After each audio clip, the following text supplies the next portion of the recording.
आदिवासी दिन में अटेंड कर सका था। एटलीस्ट मैं बड़े गर्व के साथ कह सकता हूँ कि मैं हमारे भाई बहन के साथ था।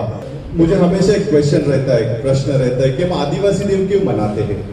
हमें पता है कि हम आदिवासी है, बराबर है, तो फिर हम आदिवासी दिन क्यों मनाते हैं, क्यों मनाते हैं?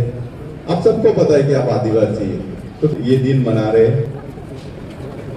हमें खुद को याद देने के लिए। इसकी मतलब तो हम इस नौबत पर पहुंचे हैं कि हम हमें हमारी परंपरा, हमारी जो जो अच्छाई है, जो हमारे पूर्वजों ने हमें सिखाए हैं, जो गुण है, जो कौशल्य है, जो हमारी यादगार है, हम भूलते जा रहे हैं।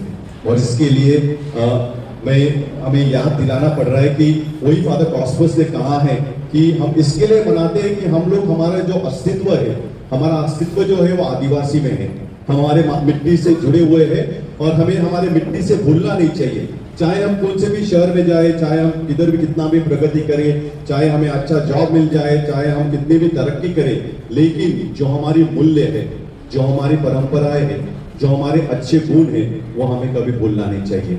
सबसे पहला गुण फादर ने एक अच्छा बताया कि हमारी एकता।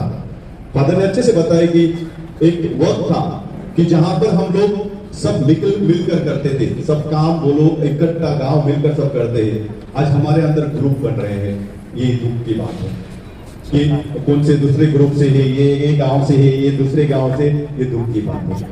हमें ये भूलना नहीं चाहिए कि वही फादर ने कहा। दूसरी चीज बताए, ऐसे फादर सिस्टर, फादर कॉस्मस जो हमारे लिए काम कर रहे हैं, जो हमारे भाई बहन इस मुंबई में आते हैं, उनके लिए जगह बना रहे हैं, उनके लिए अलग अलग कार्यक्रम करते हैं। और सबको फिर एक बार धन्यवाद। Happy Adivasi day. Thank you.